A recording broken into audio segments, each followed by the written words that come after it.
afternoon everyone. Nandito tayo ngayon UAAGI Leg 2 dito sa SM Mega Mall. Kasama natin si Boss Paulo. Hello. Siyempre ikutan natin itong Tunland V9. Boss Pau. Anyway sir, this is Tunland B9. Okay. Kauna-unahan siyang diesel hybrid dito sa Pilipinas. Diesel hybrid. Na pick-up. So mas malaki pa siya sa mga other brand. Mas malaki than yung usual na pickups na nakikita natin on the road, no? Yes sir, ito naka-categorize siya na full size truck talaga. Full size truck na ang category niya. Yes, sir. Okay, boss. As you can see sir, Ito. sa mga ilaw niya, LED lights. Okay. And then projector lights na yung mga ilaw na. Sobrang liwanag talaga yan sir. Itong kulay na to, medyo ngayon ko lang to, ngayon ko lang to Yes. na-encounter. Anong color tong nandito natin? Actually sir, ito is violet po siya sir. Okay, pero dito sa Tunland natin, Yes, sir. anong mga kulay, boss, na available Actually natin? sir, meron tayong silver, Silver, green, green, black, black, blue, uy, blue, and then may white din tayo sir. Oo. And then red sir. red. Okay, okay. Boss, sige, ikutan natin. Sige sir, as you can see, kasama na to, fender. Okay. May fender na siya. Ito, ano na to, kasama na to, itong pinaka, niya, molding niya. Yes sir, kasama na yan sa unit. Tayo sir, meron na tayong stepboard, metal na. Sobrang This is tibay. steel. Yes sir, steel stepboard po. So dito rin, si Tunland, meron siyang dalawang camera. Meron Okay. tayong blind spot camera. Okay, ito, yung nasa yes po, baba niya. blind spot camera and rear camera po sa likod. Left and right natin ang mga salamin, ano? Tapos meron siyang rear camera din. Siyempre, rear, nasa likod. Sige, Punta sir. mo natin yung likod, boss. Okay sir. Pag binuksan natin to, may assist na rin siya. So hindi na siya kailangan buhatin. So napakagaan po. Oo nga, no? So, wala siyang chance na bumagsak talaga na, Yes sir. yan, no? Gano'ng ka-wide tong ano natin? Ito sir, nasa 6 foot. Kung 6 feet. 6 feet, 6 feet. Pinaka-width niya, no? Yes sir. Pakita mo tong napakagandang garnish na to. This is, itong garnish na to is parang plastic lang, no? Yes po, hard plastic naman po yan. Hard plastic. Yes po sir. Again, yung rear camera is, this Yes, sir. one. Okay, so may rear camera. Naka-indicate din ng Tunland B9. Siyempre, another reminder kung ano yung sinusundan ninyo na sasakyan, Tunland V9. As you can see, green plate na tayo. Green plate. Yes sir. Green plate meaning exempted ka. Sa coding sir. Exempted sa coding dahil Yes, sir. again, this is a diesel hybrid. Yes sir. Okay? As you can see sir, sobrang spacious. Kung makikita nyo, meron tayong ambient light din sa gilid. Once na nakabukas yan, nagbiblink yan ng red. Yes, sir. Nakikita ba? Kita mo sa camera? Nagbi-blink siya, oh. Naka-indicate po siya na bukas po yung pintuan. Okay, okay. So, Ito, leather, no? Tapos nakita niyo yung stitching. Ang ganda ng contrast ng stitching ng from brown to orange. Ang ganda. Tapos syempre, meron tayong usual na pockets natin. yes sir, yes sir. Yan, so power window, syempre, window, sir. para alam nyo lang, no? Pero again, ito yung bago na nakita ko. Okay sir, sa loob po. Pasok tayo sa loob, sige. Okay. Etong sa upuan na to, pwede rin siya maging cargo. Itong upuan na to, pwede rin maging cargo. Yes po. Pwede natin siyang itaas. Uy, dinaas. Yes sir. Meron na tayong cargo space. Pwede rin doon sa kabila sir.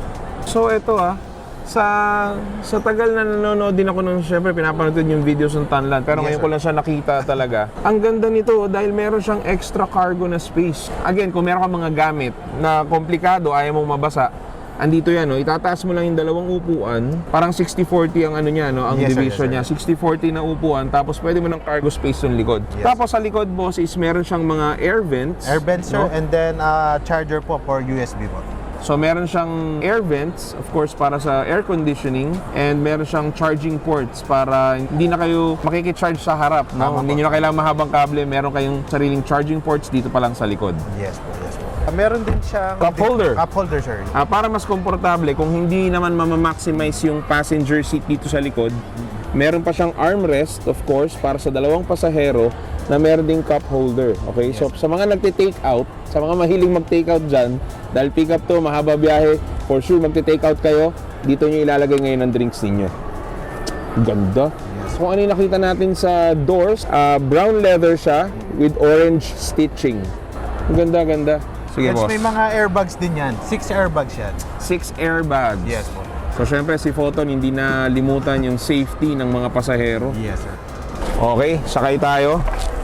Kung makikita nyo yung manubela niya sir is parang diamond na siya. Tsaka maliit lang po siya. Actually, yung size ng manibela niya is very reminiscent sa mga pangkarera. Yes sir, yes sir. Ang ganda. Tapos meron tayong mga buttons of course dito. Yes sir, may cruise control tayo. Cruise control. And meron tayo sa volume sir.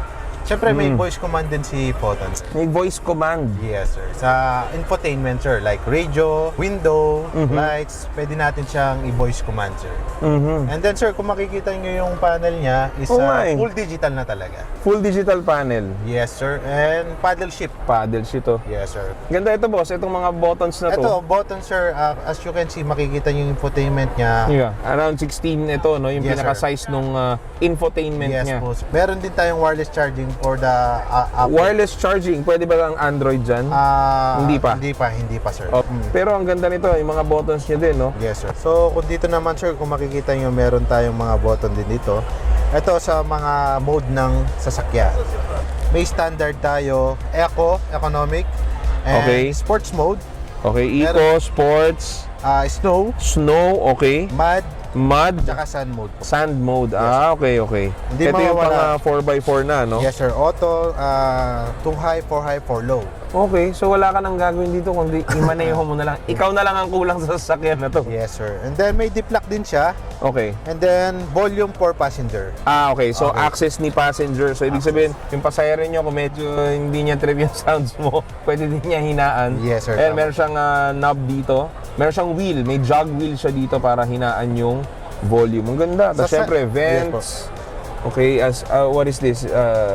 Sa pag yan sir. Sa fog, okay? Yan sir, napapalitan ng color sir. Ito din ba yung same na ilaw na nandito sa mga pinto Yes natin? yes po. Once na naka-open lang yung yung pintuan, nagre-red lang po siya. Okay, Indicator okay. na naka-open. Dito naman sir, meron din siyang cup holder. Syempre, cup holders. And then pag in-open natin to, napakalaping compartment.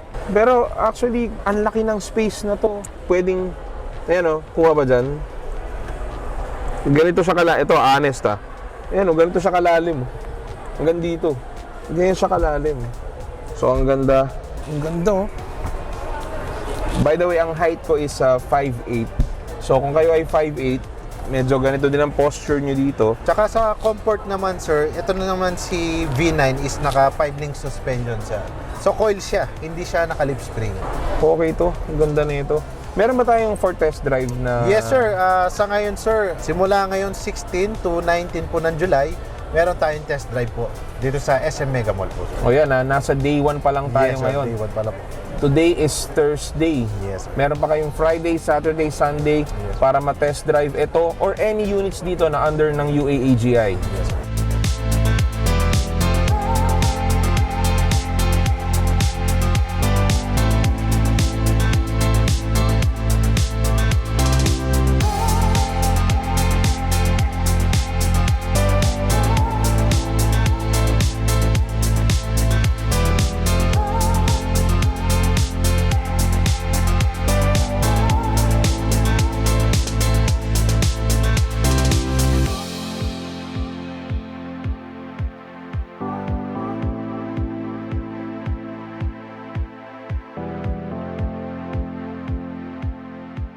Welcome to the second leg of UAAGI on the Move here at SM Mega Mall.